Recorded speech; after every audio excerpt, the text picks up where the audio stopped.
I know you all sighed relief last year when you thought you saw the last of me up here, but the organising committee have decided that I'm the one with the longest tongue, so I can do the talking bit in between. My wife agrees there, so anyway. It's my pleasure tonight to act as continuity man to join the whole thing together.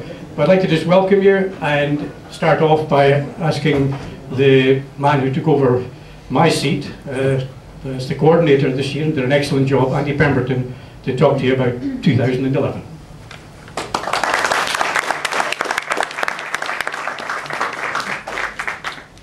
Good evening.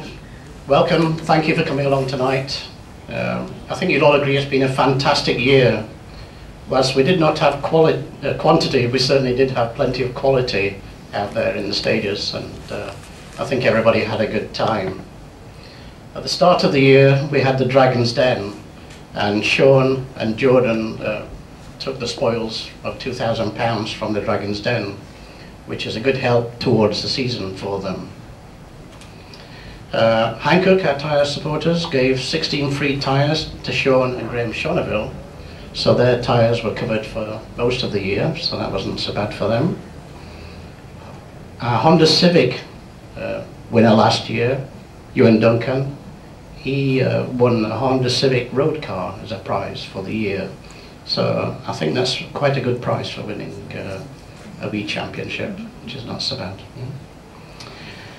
Most of you will have seen that we've put a survey around all of you from the past, present and hopefully future competitors to try and see that we are on the correct road for next year. We've acted, and again I'll give you more information on next year later on. 2012 is our 10th anniversary of the Ecosse Challenge, would you believe? So, and as somebody who did the first couple of years, it doesn't seem 10 years, I must confess. Yeah. Oh, yes, it does. We have had over 170 people signed up over the last 9 years. So again, that's a fair achievement in the number of people that have been through the Ecosse Challenge. Yeah. Tonight we're giving away almost £4,000 in cash prizes, which is again no small amount, and we thank our sponsors, John McClory, Brick and Steel, for this, and to Hankook for making this possible. We've also started the Junior 1000 Championship, which is designed for junior drivers from 14 to 17-year-old, and that has started to go extremely well, and the kids are having a great time, and I wish it was available when I was 14-year-old, but so that's one of the things that's going out for next year. So I'll now pass you back to Digby, who'll let you go on to the next part.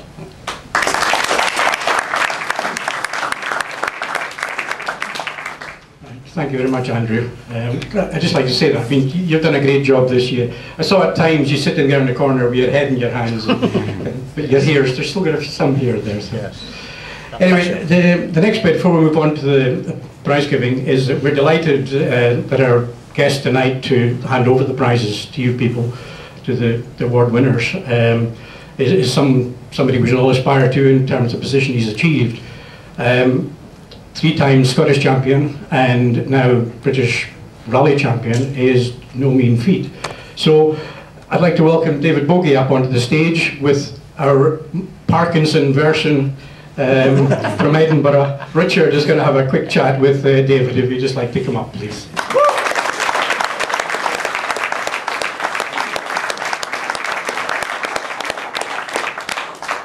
I was going to say, what's that little guy that does the team? Yeah. David, you're here to present the prizes. Most welcome to come to the championship dinner. You must be picking up a few prizes yourself this year. You've done quite well this year. Been a good season? Yeah, it has, without a doubt. I think the year's went far better as we ever expected it to go. You know, with the start of the year.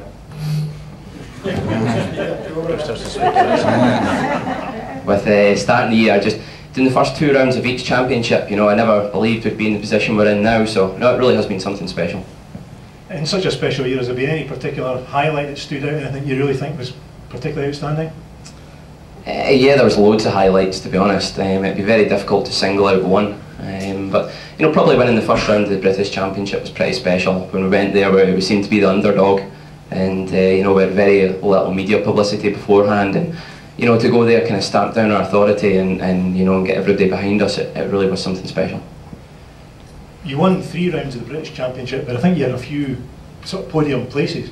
Were you actually sort of driving for the championship at any point, and was that difficult to do? Yeah, it was. You know, we always aimed to do the hard work at the start of the year, and then hopefully then that would carry us through the second half of the season. You know, we knew the first 4 rallies would be our strongest, so we really went out there and attacked, and we got ourselves into a position where we just had to use the head. So it certainly wasn't easy. You know, like say Rally Yorkshire, the last round, all I had to do was finish in the top 13. You know, and it was the hardest rally of my life. You know, I even thought I was going to struggle to achieve that. So, you know, we had to use our heads, and then thankfully it's paid off. Yeah, that's maybe a good bit of advice for some of our younger competitors to actually take that. It's not all about winning every event, it's looking for the whole championship. Yeah, I wouldn't aim for that just yet. You know, I'm 24 and I've just come to terms with that now, you know. So without a doubt, a couple of years ago, you know, I couldn't have drove for consistency. It was all or nothing. But you know, you learn after a while it's the consistency that wins the championships, and that's what everybody talks about. So that's about this year. What about next year, David? Have you got any plans in place yet that you can tell us about, or is it still a bit of a struggle? Well, here and there, there's a road car won, cash prizes. You know, I've never even won a watch, so I think I might have a crack at this. You won a pie.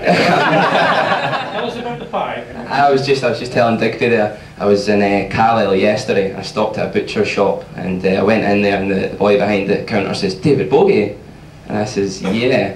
How's the rallying going?" "Yeah, good. He says, "Oh, I follow all the different rallies." I said, "Ah, very good. All my friends really support you. You've done well." "Great, yeah." And he says, I says, "Can I get a steak pie, please?" "All right, there you are." He says, "Hi, and that's on me." So it is. I thought, right, very good. So I goes out there and I jumps back into the lorry and I text Kev and I says to him, "You know, I've just, Rallying Fame scored me a free steak pie." So it is. And he texts me back saying, "Well, maybe you should get yourself along to Curry's or Comet and see if you can score a TV out of the job." So it's not all doom and gloom. But going back to the original question there, next year I really don't know. It's a question I was asked about 2 times a day, and now it's probably about 5 or 6 a day. So really don't know. It's the next progression's obviously to the international level on the world stage, but you know, the budget required, it's scary. So really don't know, but we've got a bit of time left yet, so just enjoying the moment. I'm sure we're all looking forward. Hope you do get to show your talents on a much bigger stage in the international. I'm sure you'll be up there competing with all the best of them. Aye, hopefully someday.